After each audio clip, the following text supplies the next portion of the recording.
Talking about that. Yeah, no more about it. All right, we are on the tape right now. We have a busy day, got several things, but I think they're all items we're used to taking care of. So we'll go ahead and call this meeting to order. First item is any general public comment.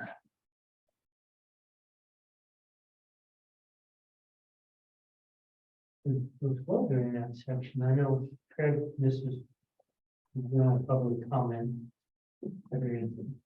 Bermuda without. Yeah. Nobody here for that. Hearing none, I'll move on to approval of the minutes for April and in April, May workshop and July meeting minutes. I so moved. Second. Motion and a second. All those in favor say aye. Aye. Any opposed? Okay. I think we'll move into staff reports. That is me. Whoops. There it is.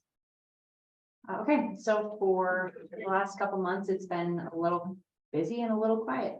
So on our social media, we posted about all of our workshops, the May workshop, our July meeting. We live streamed our July meeting for the grants that we did extensions on. We started sharing about Plateau Valley School District grants, just kind of going through on social media and resharing like what we've done in the community. Talked about grant cycles and how it's benefited Mesa County, talked about the Lands End grants with the fire departments, reshared that. Uploaded our stuff, our videos to YouTube of our meetings. We didn't have any media at this time, but we do have a draft of an op-ed to submit to the Daily Sentinel that you guys have looked at, that's circulated. We don't have any requesting payment at this time. The invoices that were paid for April and May were for Dusty Reimer invoice 183 for April for $3,775.47. Dufford Waldeck invoice 38015 for services in April for $292.50. Sorenan, Donnelly and Patterson invoice 149869 for audit services in April for $2,610.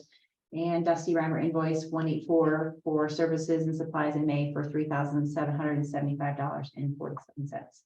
Our June invoices that have not been paid are for Dusty Reimer invoice 185 for services and supplies for $3,775.47.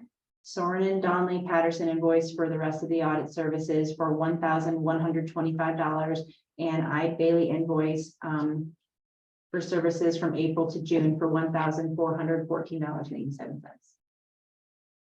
Our upcoming events, our approved audit is due to this date by July 31st, so next Tuesday. That is on the agenda to go over. Our fall grant cycle opens on August 1st. Our fall grant will be due, our grant cycle closes September 8th. And then our next board meeting that will actually have all the grant presentations will be September 20th, 2023. So just a few weeks, we're back into the grant cycles. And that is what I have. Thank you, Dusty. And do we have any questions for Dusty right now? No, sir. I hear a motion to approve the staff report and the invoices as presented. Second. We have a motion and a second. All those in favor, please say aye. Aye. Any opposed? Any opposed? Okay, thank you. Kathy, you're up next. Does everybody know? I know. I'll let you introduce yourself. So Kathy Cantu from I Bailey, the tax partner over in that office, and I'm gonna be filling in for Miss Christine. So thank you for having us, helping and allowing me to be here. So we'll start with the balance sheet. The fund balance in the general account is $1,469,346. And the money is over invested with Matt at Rose Cap is $2,336,386. So still doing something in both those accounts. Grants payable still at the 700,000. And then if we move over to the P&L, You'll see the expenses for the month do total the $3,775.47, which Dusty just mentioned in her report. And then we had some unrealized gains that we report on the funds with Matt, as well as there was a realized gain this month, or a realized loss, sorry. So there was a stock that was sold and put into a new stock. Interest income of $2 and then dividend income of $10,535. So overall net income for the month was $79,190, bringing the year-to-date total of $159,521. So, and Dusty and I kind of spoke, want that 50,000 put over to the current column since it was extended, right? So everything should report under that current column next month, so it will reflect the 700,000 there in the current column. Those are all the grants that are payable. And then the budget to actual shows the minimal activity for this month was added to the year-to-date column. This isn't the year-to-date compared to the year-to-date budget as well. So I mean, I don't know how much detail you usually go over that with or whatnot, but I'm happy to answer any questions or to look at anything specifically that you guys would like. So, Do we have any questions on finance? Motion. The motion for the financials, Move to accept the financial, for June 30th as presented. Second. all those in favor, please say aye. Aye. Any opposed? Thank you, guys. Thank you, Kathy. And let me catch up to where we're at here. Let me space this through. Sorry. Yeah. Make sure we're in the- Willie, you're up. Audit. I'll keep getting in line. Get lined up better next year. So this year, I'm planning on doing the same thing, kind of going over this from pretty high level. A lot of the stuff just doesn't change much year to year. The governance letter, this is the letter that we're required to communicate to governance. In here, we state if we had any issues, findings, disagreements, plans, anything like that. I have to say, again, this year went pretty smoothly, no issues with any of that. There is one new accounting pronouncement that was adopted this year, so lease accounting changed. It doesn't affect your financials at all, but that went into effect this year, so we put that in those we adopted that. That's the governance letter, and then the actual financials.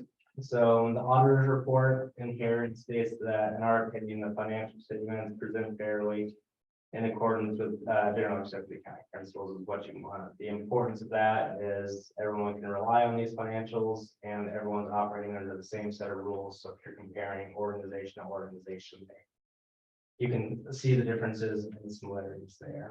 And then later in the report, it goes over what our responsibility as auditors are and the responsibility of the management. I'm going to skip over the management discussion and analysis, because that's just kind of a summary of the financials that we'll be going through. So if we skip over to page 6, which is the statement of net position. So this shows your assets and your net position. Assets for December 31st were 3.6 million. And then the net position broken out into non-expendable permanent fund, expendable permanent fund, and unrestricted. Next page, page 7, is the statement of activities. This is going to be your profit and loss. Which shows the general government expenses for the year, $246,000.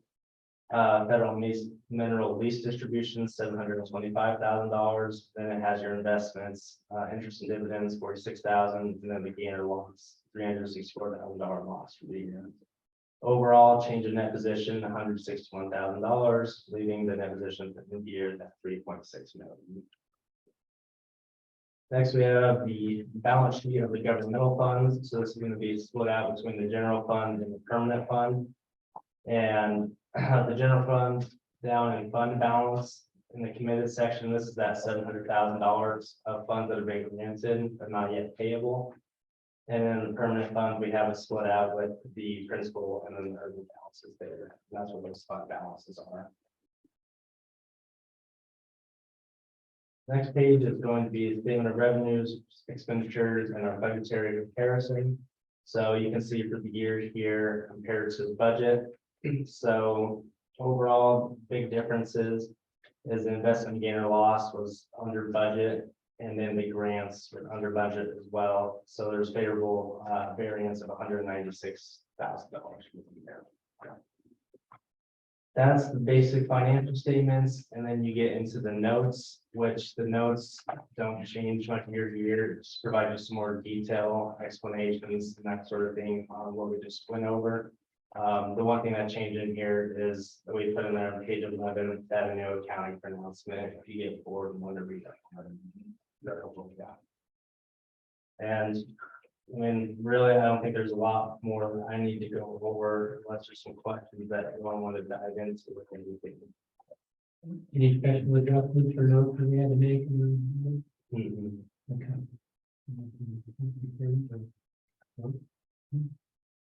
Okay. No, thank you. Here a motion to accept the audit and tools and done. Motion, second. Second. All right, we have a motion and a second. All those in favor, please say aye. Aye. Any opposed? Okay. Well, always nice to have an easy audit. Thank you, everybody. Appreciate all your work on this. And you also invest.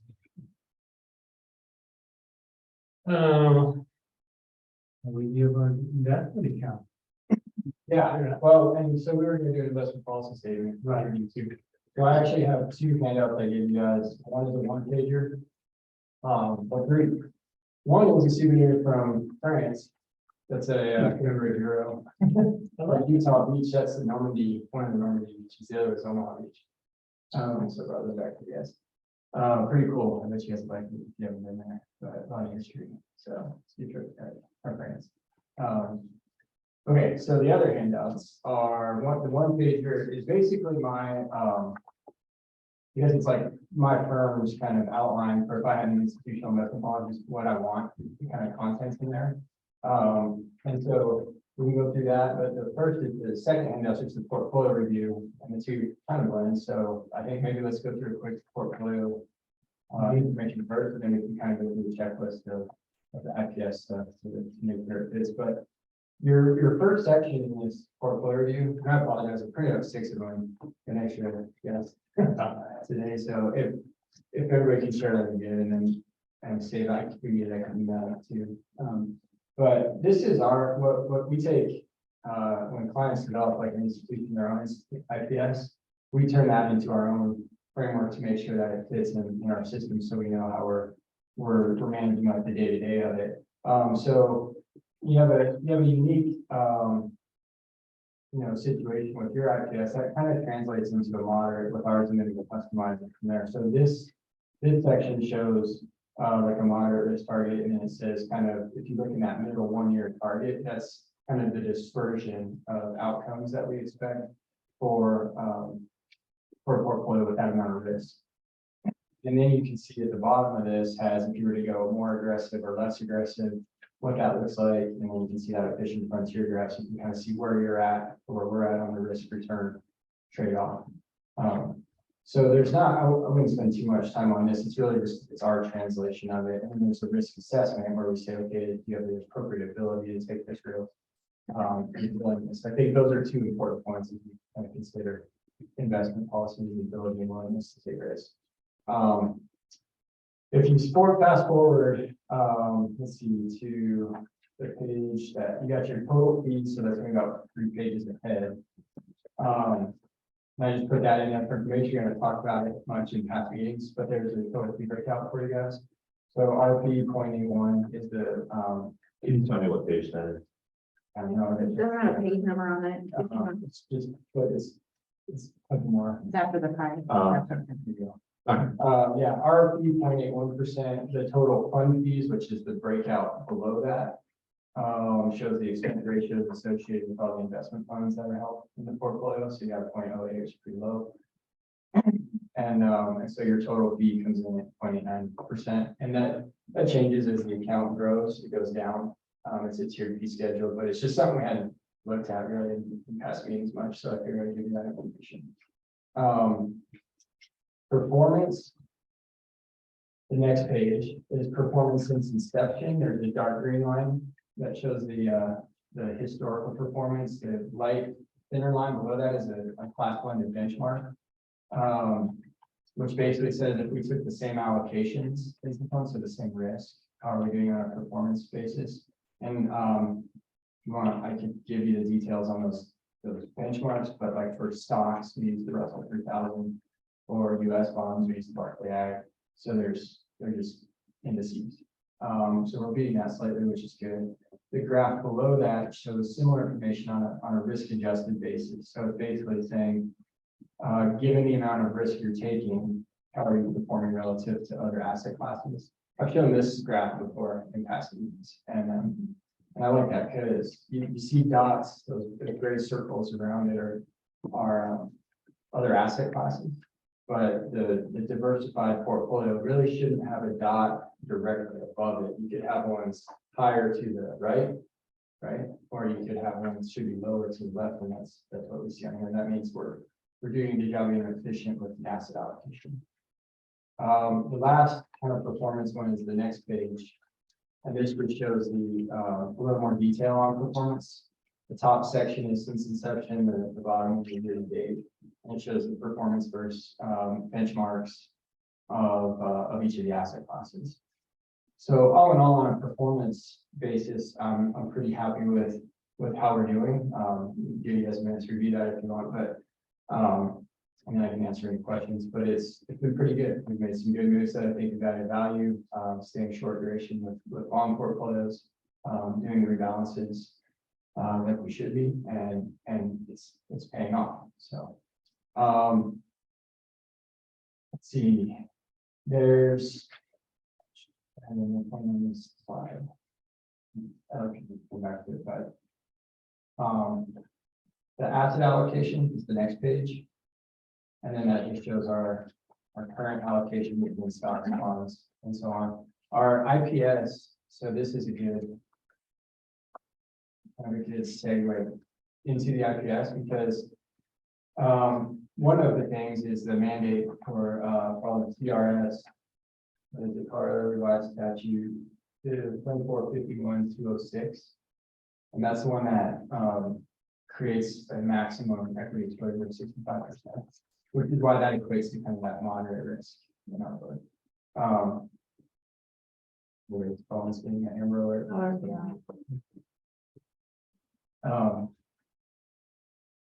Okay, so our allocation right now is about a little over 60%. We've come up to that 65 as the equities have outperformed, and then we've had to rebalance that back down to give ourselves some buffer back below it. So I think we've done that probably at least twice since inception, 3 times, where we kind of hit that.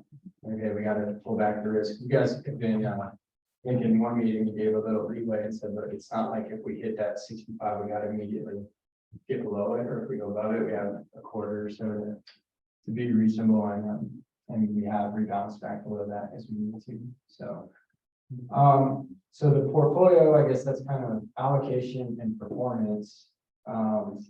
But again, relative to benchmarks, to market conditions, I think I'm very happy with how it's gone so far. Fed, I won't talk too much about economic stuff because we don't put a lot of time with that type of meeting today, but Fed raised a quarter point. So hopefully we're getting to the end of that. I think the market had this priced in, which is why it's the market flat. So yeah, and the interest rates basically held where they were to start the issue. So any questions on kind of portfolio history, performance, allocations? I think more of the conversation is going to be going through IPS. The last trade, actually, Kathy mentioned we realized we had some realized losses. It was small on it was short duration bond stuff. It was cash in place. We've started a transition to intermediate term bonds in the portfolio now. So that was about 3 weeks ago, and we sold some short duration corporates and we bought some intermediate term corporates. So no major impact in doing that yet, but as the Fed calms on its hikes, as the economy should eventually slow, then we'd like to lock in these higher rates for a while rather than, we use this security, VIL in our portfolio. It's just it's a 1 to 3 month treasury, and it's been great because it's 5.3% yield. But that's for 3 months, and 3 months from now, if that rate's down, it'll adjust really quickly. And I think when rates do go, they're gonna go on the short end. So, so we're trying to shift out a little bit to get to some intermediate term bonds that we can say, hey, we get this yield for a while. So it won't be a all or nothing. It's just how we just did 90,000 of that.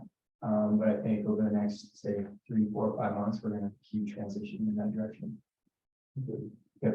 That's good. Okay, the IPS, so the sections that, what I did is I took our outline of this, and I just went down your IPS, and I kind of just checked, like, okay, do I feel like this is reasonably covered? Are there any changes I would make? And I have my results of that. If you guys have reviewed, there's a better way to kind of go through this, I'm happy to, but in general, I think you guys, this group has one of the best institutional IPSs that we deal with. So, so I have some minor suggestions, things we can talk about, but go through those. The scope and purpose, I thought was fine. I think that's just about the institution and stuff like that. So I didn't have any major recommendations there. That's that section 1. On the governance, A, B, C. I think we're all fine as well. We didn't process for reviewing and updating is required to do once a quarter, but I come up with needs of each month, so we're clearing that hurdle pretty soon, I think. And then do an IPS review annually, it says, which again, I don't know that we've said every meeting is a specific time of year we're going to do this, but I think we do a good job of covering this Time. yeah, yeah. Chris, you're gonna love some of these, my comments, sorry, and I just did them before I left, but it says some of this is really good, but a little too legal. Was my comment on the legal verbiage, like section C, so responsibilities of the board of staff. Is there such a thing as? Yeah, well, I'd say no. That's me. Tell me, what are you looking at there? It's on, because it's up there. Oh. It's the IPS statement, so. Oh, yeah. That's what he's talking Okay. about. Yeah, you guys have a lot of these covered. I think it was really good. So go to, it's this section C. I was talking about C in my outline. They don't necessarily correspond. Wait, which one? It would be to go down more, next section. There you go, Responsibilities of the board of staff, That's okay. the one I was like, well, this is. It's a lot. I don't know, you could, and it's got the, again, the codes and stuff in there, so. It's okay. I mean, an IPS, I try to make it a plain English document, so, because it just needs to be kind of it's non-legal, it's just an understanding of what our goals are and to make sure we're all doing. So we can leave it, but that was just my suggestion. Hey, you better turn around, see about the board.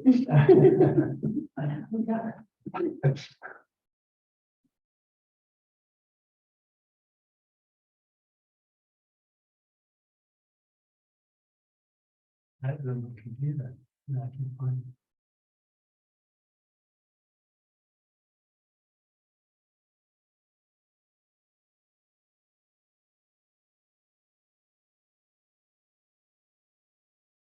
I think the section I was, well, I guess saying I was struggling with was that it starts with the investment advisor shall advise and provide investment recommendations, but the student should not be precluded investment in the trust. I didn't. The Advisors Act is very common. I have to be licensed to enter under that act, but I don't know what 15 USC would be that one. That's the statute. That's for the Investment Advisor Act. For the board, the main thing to keep in mind is that you as board members are fiduciaries. You have a trust responsibility in how you manage the fund and how you invest it. And that includes who you select as an investment advisor, who must also be a fiduciary, which Matt is, and his company is. And that is actually mandated by statute under Colorado statutes. So this policy is designed to guide you, but also to make clear to the public that that the district is adhering to its statutory duties. And the biggest one is that we have a diversified portfolio, that we are not investing in risky securities, that we're in the enumerated classes of securities, and our allowable investment vehicles are defined by reference to another statute, which is the PARA statute, the Public Employees Retirement Fund statute, which has a lengthy list of things that entity can invest in. And that's where that 65% stock portfolio limitation comes from. And so that is a hard target that's built into state law that we need to adhere to scrupulously. But beyond that, this board has been pretty active in reviewing your investments, sometimes almost monthly, but now more recently it's been quarterly. Yeah, you're looking at performance, but you should be looking at this annually to see if you need to make revisions to your overall policy, because this is a long-term investment and the world will change as we go forward. And so the real question today, I guess, is do you want to give any direction to staff as far as changes to this policy or the investment vehicles? The other thing you're obliged to give careful consideration to is, and Matt has touched on it, is the fund or the fees that are charged by your investment advisor. So he's disclosed what those are. You need to consider that carefully, because obviously these feed into returns that are available to the district. And so you'll have to weigh that. And I'm not saying that Matt's fees are too high or anything, but that's just something that the statute requires that we evaluate. Chris, to Matt's point, that second sentence up under D, which you said should be C, right, Matt? Well, my outline for kind of the contents of the institutional IPSs doesn't tie to the lettering of the IPS we have. Right. This is more understanding. Yeah, that second sentence from the last there, I think that was in there because, yeah, Matt, as our investment advisor, will advise the board on specific securities thing. I think we should, put money into X, but that also reserves to the district the right to invest in managed funds or mutual funds that have their own set of management objectives. So that's sort of saying that you have the authority to invest in managed mutual funds, which have a different set of management goals. So I guess the point of that is that we didn't want to get the district in trouble for investing in mutual funds that have a management that are managed by somebody else other than Matt. There's flexibility. I'd like to see that improved, because I mean, you can read that.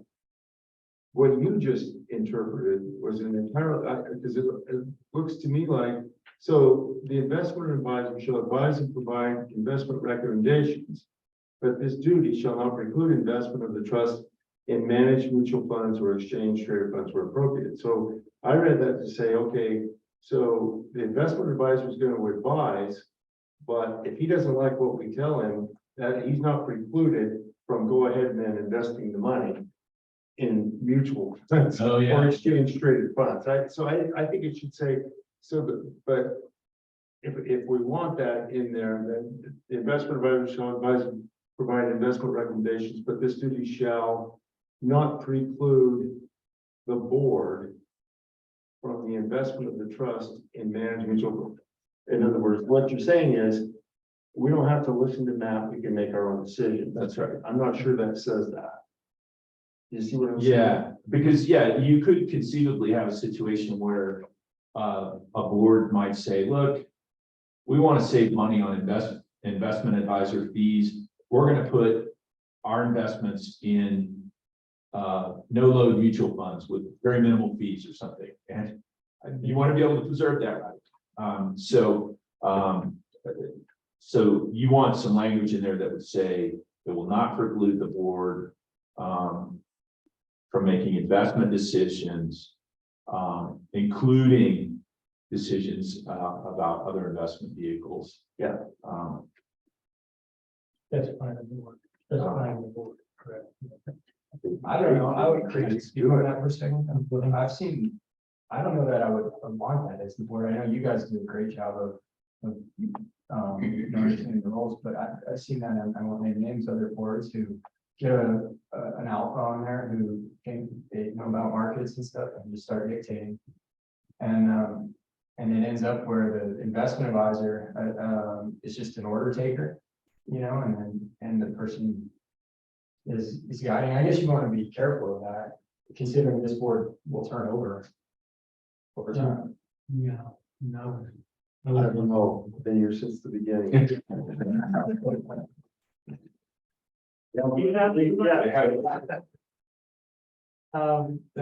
an institution not far from here that had a very opinionated board member on the investments, and it cost him a lot of money. Yeah. When he got emotional about markets and stuff. Well, I agree. I think that would be a huge mistake on the part of the board to assume that responsibility for that. But yeah, to me, if you were the investment advisor and you saw that happening, you'd resign, right? And before you saw it implode. Well, we would, so that's why we have our IPS, right? Our own version that we do, and that's where I keep detailed notes that says this board member dictated that they are gonna, this is how it needs to be. So we've absolved ourselves of the kind of the responsibility there. So no, every time we just do it. Okay, I mean, it's the same way of clients who pay us fees and sometimes like, why are you paying me to do this when you tell me exactly how you want everything all the time, and they mess it up. But they mess it up and we say, well, here, we told you, you know, this wasn't the right way. So that's usually how it plays Statute out. doesn't say anything about that. I'm sorry, what? Does the statute say anything about that? Well, the statute says that the board needs to act as a prudent investor. And you don't have to have an investment advisor at all. In fact, you could go with, yeah, think about that for a moment. You could jump into this, if, like you said, yeah, you guys know everything there is to know about the stock markets and investments, and you decide to invest the public's money in how you see fit. The board could do that theoretically. I wouldn't advise that. And Craig's shaking his head like, no way. I don't think any one of us would get away with that. No, that's right. I mean, but the purpose of this policy is it's to inform you as board members, especially Bobby, you're new, what role are you supposed to have here? But secondly, to give your direction to the advisor and to staff about things that you want to see. And for example, we could have a board that is less tolerant of risk and would say, I'm not so sure we want to put 65% of our stock of our permanent fund in equities and stocks. Maybe we should dial that back. You could make that decision, and staff would be obligated to carry that out. And again, there are a lot of circumstances where that might be a very prudent thing to do.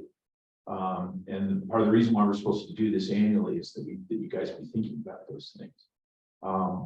And so, you know, I encourage you, if there are parts of this policy that you think should be clarified, or if you want to go in a slightly different direction, I'm not advocating wholesale changes to it, because I think this has served us well for several years. Yeah, and yeah, my whole reason we went on this was I think it's a great idea. It was just a little more plain English. I didn't understand how to interpret that language either. Yeah, yeah. And I'm reading it again.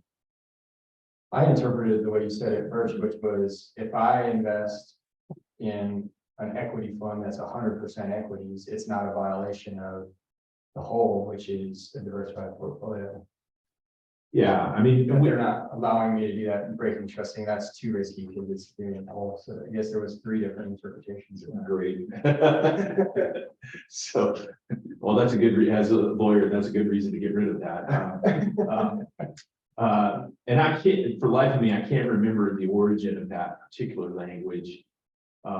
It seems to me that we were dealing with the situation of having an investment advisor, but also having the district being reliant upon third-party investment advisors who manage these funds. I mean, if we buy a Vanguard fund, there is an advisor who's managing the portfolio in that fund.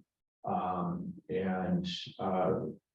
think that was the intent, but we could get rid of that and clarify that it says it doesn't include the board from making investment decisions different from those that are recommended by an advisor.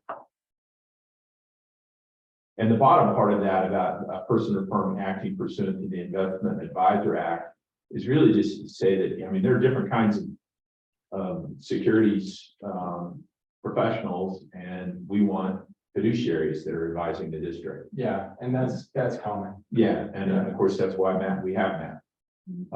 He's not just going to push the hot stock of the week on the board. At least he hasn't yet. What is the ETSEQ at the end of that? That means section 80B-1 at SEC, that means and succeeding sections. So it might be 80B 1, 2, 3, 4, 5. So it's a lengthy statute. I didn't want to quote the whole thing.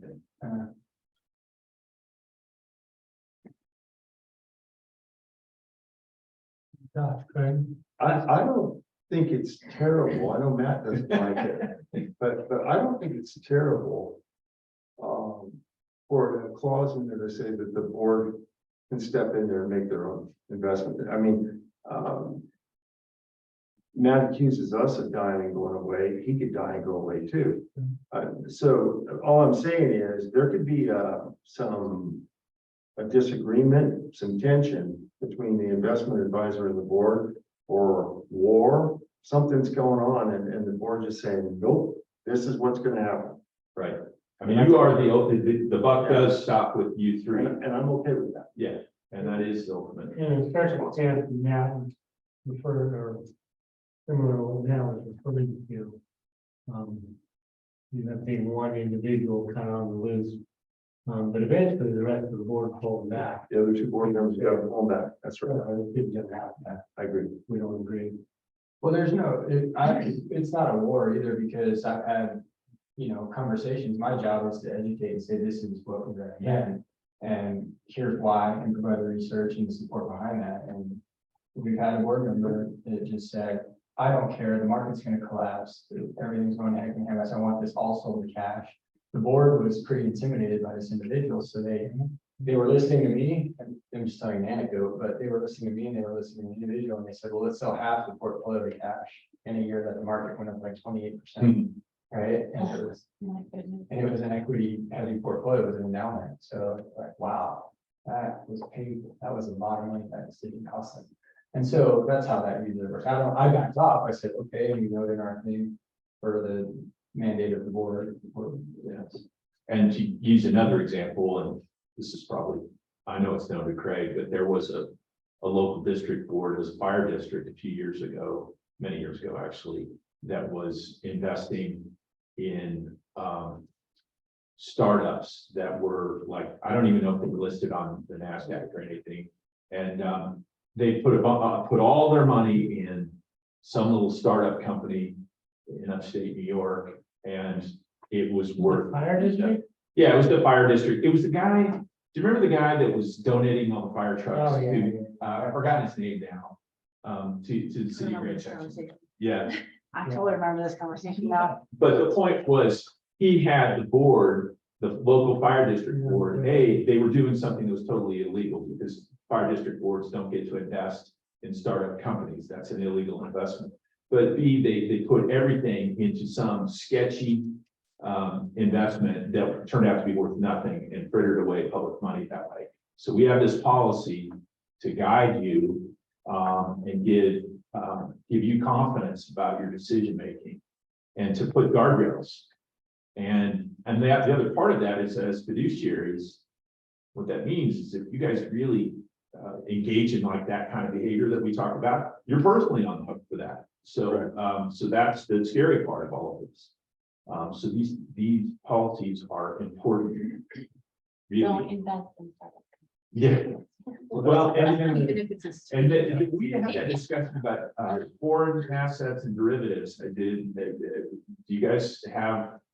I think we agreed not to invest in derivatives a long time ago, but you could also, if you wanted to, make some broad descriptions of saying we're not going to invest in foreign entities. I mean, you have a lot of that kind of discretion to try to limit the public's risk.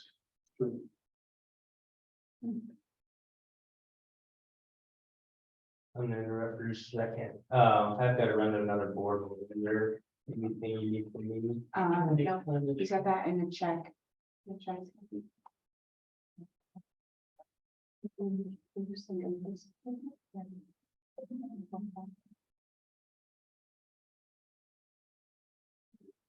It's in the mail. Yeah. I need to sign Yes, sir. this first one. Yeah.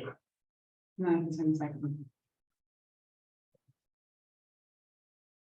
About the rest of this and next year. Riveting. It was Orchard Mesa Fire District. Yeah, I think it was Orchard Mesa. I think Will that- you sign the second? Commissioners.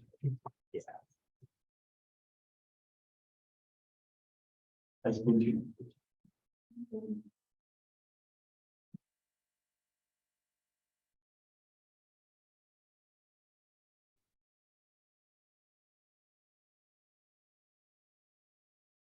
So my recommendation is work on that since. Okay. Work flexibility of the wheels fall off the wagon. Not still be able to sleep at night. Yeah, and I suppose the other thing is, none of this stuff is obviously set in stone. We're gonna be reviewing this annually as we're supposed to. But if there's other input, concerns, Now's the time. now's the time, or in the next, if you wanna think about it a little bit, I'll bring that back to you with that revised language. So this is one more I had. Section, there's two more I have actually. We have a few more. Sure. Yeah.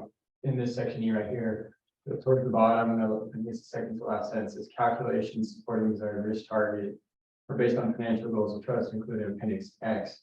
There's no appendix X. Well, then that So then- shouldn't be in there. I think, yeah, I think if you, in the handouts I gave you, the portfolio review, if you saw a slide in there that had all those different graphs on there, including risk targets, that's our kind of targets, I guess. That might be, I think, what this was looking for, but I don't know that we need that attached to the IPS either. No. So I think we can, there's two places in here that reference appendix X, so if you Google search that, then we can just take those sections out. And then the last comment, I have two more, I'm sorry, I'm gonna be brief. There was a statement about the risk needs to stay under 15% standard deviation, which I think is great. I love that type of. That did not come from me if it said that. So that was on you. My only comment, it's really just a comment. It's gonna be in the risk. 15% unrealized losses. Yeah, my only comment on that is our portfolio standard deviation is 11, so we're well below that. And there you go. Oh, here it is. Risk FedEx X is right here. Yeah. Risk target. So our standard deviation is 11, and I guess what I was saying is 15, if I told somebody I'm good with 15% standard deviation, I want higher returns, I'd be like more equity. And so I'm more just saying in comment, the 65% are state statutes, why we're not getting close to this standard deviation return. So I don't know that we need that in there if we're gonna follow the state statutes, so. I disagree, I like that. Okay, it doesn't hurt, it's just we won't have. We're not in there. I would agree with you. So that was the comment. The last one I had is the last section. Operations and management, we have good information on frequency, content, and reports. The authorized parties, it still has, you guys have your, resolution, the board resolution that authorized the permanent fund, which is, it's a separate document from the IPS, but they, I don't know if they go together and distribute them or not. Do you know what I'm talking about? Dusty, David Ludlow signed it. We That's have, your authorized signatories. there, I think he sent it out. this one, the permanent fund resolution, There you go. this one that goes on, yeah, that goes with it, that, remember, Chris, you wanted to write it out, just like the standard statement that summarized, what this was and the plan of it. The intent and purpose of this resolution Yeah, that is attached to it, so. yeah, that's, I mean, this goes with your investment policy resolution. I mean, this was the, this was the document by which you created the permanent fund. Yeah. It's also reflected in your bylaws as well. So what got me on this was David signed it, and then what I would recommend in your IPS is just an updated section for the authorized signer for the. Oh, well, we're talking about two different things. I mean, this is a historic document. Yeah, this doesn't. of no the- changes to that. Yeah, of the board. It is what it is until it's amended. It is a governing document. I'm assuming that your authorized signatories, you have a signatory agreement between Rosecap and the district, and the signatories are the board chair and who are the signatories? It's clear enough. Yeah, okay. Okay, so we don't need to change anything. Well, what I was saying is add a section in the IPS that just says the current authorized Oh, signer for the board is Craig now, and it is, if that changes and you update your IPS and say this is. yeah. And that also applies for online access, which I don't think any of you guys go online to look at it, but you have that ability, so if you wanted that, we could add. Okay, I can put that in there. And that's probably good. We never looked at it. And we could actually add it as a separate portfolio under your login. Yeah, I remember when I first chair, I did go in and look at it once. I think I got it on. And I don't think I've attachments. okay. And you don't have to, I'm kind of just saying it's available. If you guys wanted your own online access to login, you review the accounting anytime, it's every daily reconcile, so. Yeah, I mean, I suppose if there's an extraordinary situation, somebody might need to log in and look at something ahead of a meeting, if the market is doing something crazy or. Matt would probably be on the phone to us before you would ever have to do that. Yeah, but generally, those are my comments. I think your IPS is very solid. It's the best one you deal with on an institutional level. And some of the things you avoid, which I think are great, are like there's no dictated asset allocations. Except for the state statute. Yeah. Well, like sometimes the board will come up with its own asset classification schema and say, okay, we want, between 5 and 10% rates. We want between 10 and 20% in corporates, and it basically dictates the rest of the thing. I think it's better to just say, here's a risk we're comfortable with. You're the person who understands that, go do it. Which, We only have one signature. yeah, you know, well, right now, I believe.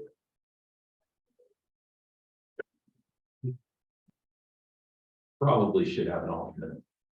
We have an alternate, so we had an alternate, in case something happened.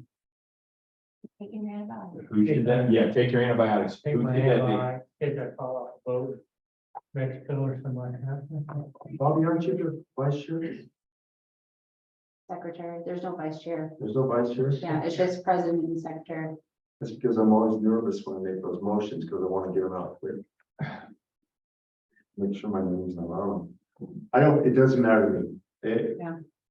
It seems to me like if we want a second, we'll just do all three of us. I put all of you on there. Yes. Do you guys want online access? I'm fine now. I don't need it now. My feelings are. I don't drink my own stuff online. Well, you're either here or you have somebody else. And what's today, every meeting, so. Yeah. Yeah, I know. I'm looking at what the federal mineral lease money is doing every night. I'm not helping you there. Yeah. And save your wife a lot of money on guns. Maybe you take more money than that you got.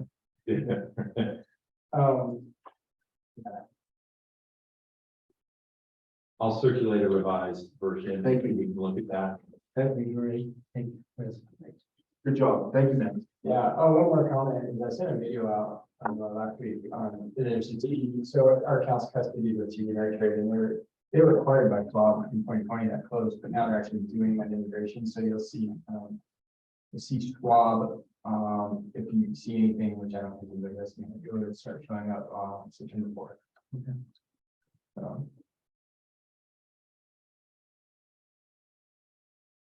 Thank you, Matt. Thank you, Chris. Thank you for your time.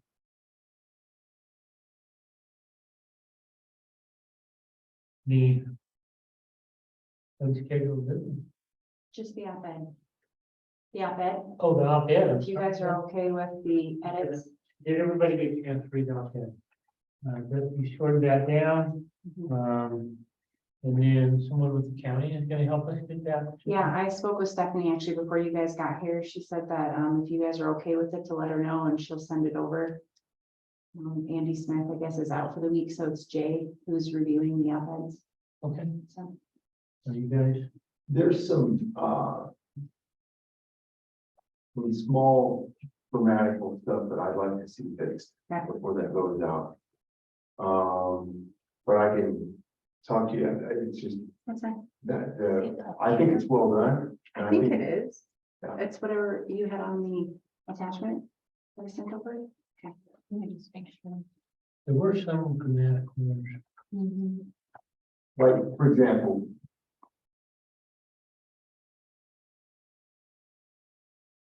This isn't gonna hurt my feelings, by the way. no, but what exactly is a federal mineral lease? Approximately 70% of the land in Mesa County, public lands that are managed by the federal government. Oh, yeah, that sounds weird. Approximately 70% of the land in Mesa County are public lands that are managed by the federal government, just stuff like that. Okay.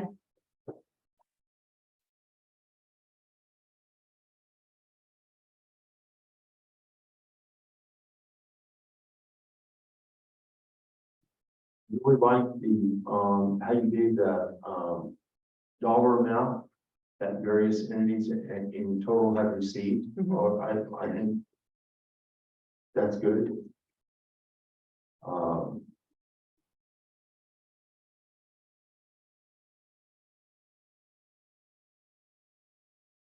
Surprised that you didn't dive into that Dora's formula. No, Is there anybody? There wasn't enough time. Nobody got over that. oh, it's so complicated. I've read this statute and it's confusing. Oh, I thought I was gonna figure it out one day. Good luck. Didn't Nathan Perry reverse the formula? Like, didn't he trace it back and he actually figured it out? From the He's- Shell guy? He may He's have. the one that could do that, yeah. I might be able to do that. He tried, yeah, I guess he is. Yeah, because he was able to figure out because he came in and gave us. Well, he was talking about like the economic benefits yeah, the to impact. Mesa County from minerals development. But There's parts and pieces of it I don't think he Did you figure it tracked out? completely. I mean, it's kind of a black box in the sense that there's multiple inputs to it that change every year. And some go to this fund, some go to this other fund, and the statute lays it all out, but it's confusing. I don't know. Somebody's got to have a spreadsheet at state that keeps track of that, but it's beyond me. I just added it to the Google Doc. Sometimes it's just easier to make those changes where we all can see it. And you're looking at the latest one, right? There was two of them. But you said I that. had two versions. I don't remember if you did. You may not have. I don't think I did. I think I sent it just to them. It's probably just. Yeah, I looked at this one, but I messed with it, so. Because this is what I got. Is the update. Okay, so like there's Bobby. the first one. Mountains. Hmm, it's not gonna let me open.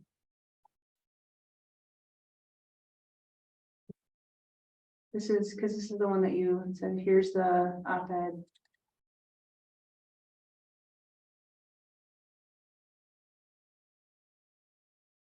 Yeah, this is the one that you sent me.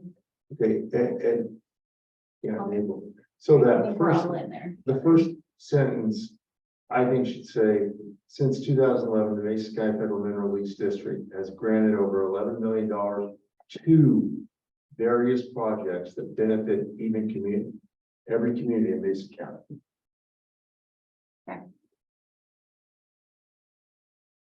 Two various projects that benefit every community. I didn't see that even after you pointed it out. It's so funny how you assume the words there. You know, some of the words there, and I was like, what are you talking about? And that's an R, A-R-E, instead of the N, Where are we at? right behind Mesa County. Second But what exactly is Oh, that? that's right. Yeah. Mesa, but what exactly is a federal mineral lease? What exactly are federal? Approximately 75% of land in Mesa County is public Is public lands, lands, is public lands, are are public public lands. lands. There you go. I feel like an English teacher. Which nobody ever accused me of. See, that's what's so stupid. Well, I mean, technically it's 74%.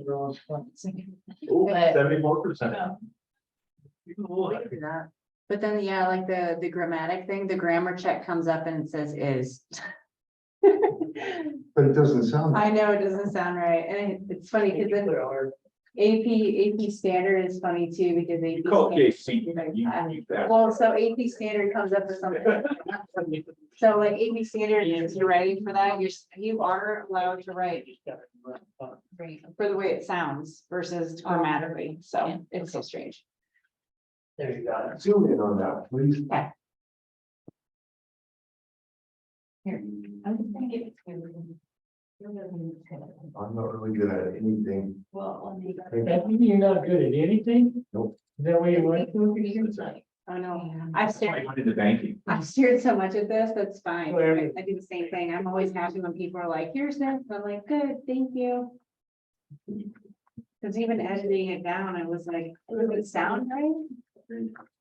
Maybe like 1 out of 5 letters in, you can still read it. Yeah, right. If your eyes just connect. Yeah, and you're like, I know the word is there. Yeah. That, so, I tried to keep it happy. Very PC. Like they just decided they were just gonna make a mineral lease district, none of the, took all the other stuff out.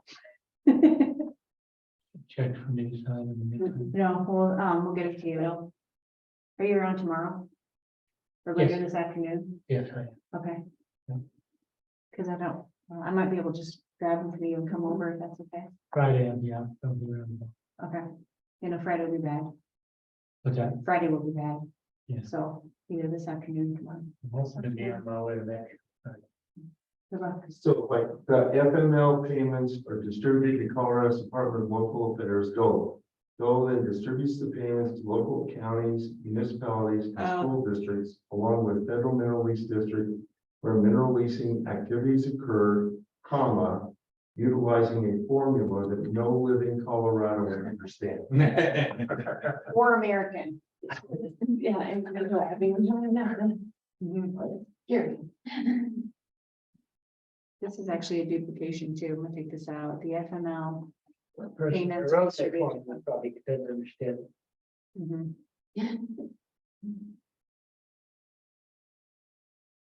So in the 2021 annual report of federal mineral lease fund distribution from DOLA, Colorado school districts received blah, blah, blah, direct FML distribution.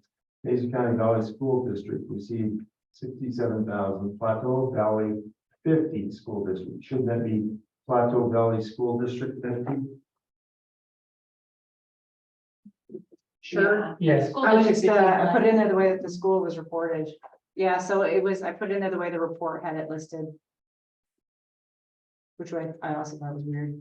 Metro Valley School District, 50. do we need 50 or is it? I don't think so, probably. Maybe not. Maybe it's just a bit confusing. Probably for There's local, so we many don't need to. numbers. Yeah, Metro Valley School District, the receive. Delta, same. School district 50J, and then did back 50, Do we 49. need 50J or just Delta County School District received?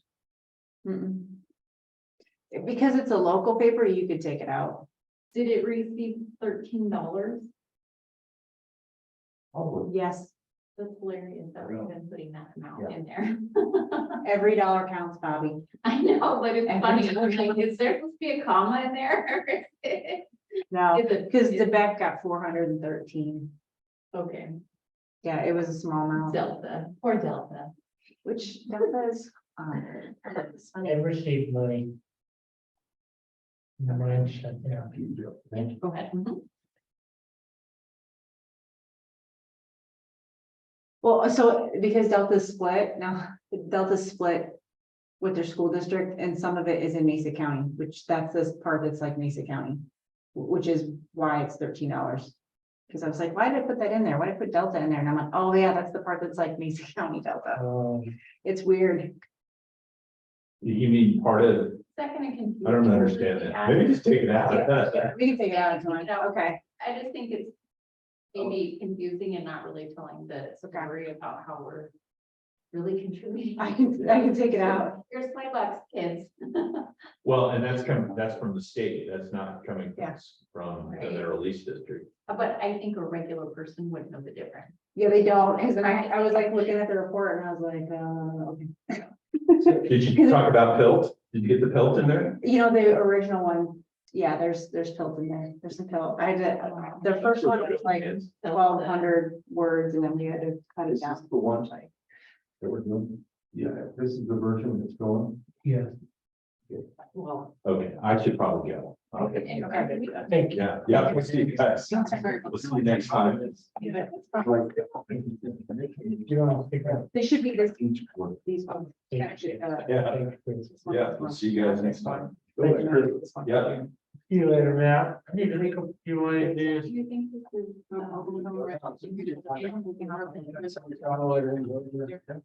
Next school. Soon enough. See you this. Thanks, we'll see you guys later. Any news on, Pennsylvania? We don't want to bring shame. That's what I'm Thank you. See you later. Oh, did you guys wanna, Well, night, sir. do you guys wanna end the meeting officially? Oh, yeah, I guess. Thank you. Yeah. Point, did you want to adjourn the meeting? Do you want to adjourn? All right, just wanna make sure. We'll approve this letter. Okay. That's all I have. Okay. Okay, Thank you. perfect. Thank you. Feedback. And get it right. Awesome. Do we have a motion to approve this letter? I move to approve the letter as amended. We have a Second. motion to approve as amended, and a second. All those in favor, please say aye. Aye. Any opposed? Okay, thank you. Any additional new business? No, sir. Hearing none, I look for a motion to in the meeting. So moved. Second. All in favor, say aye. Bye. Thank you. We are adjourned. Meeting adjourned at 3:04.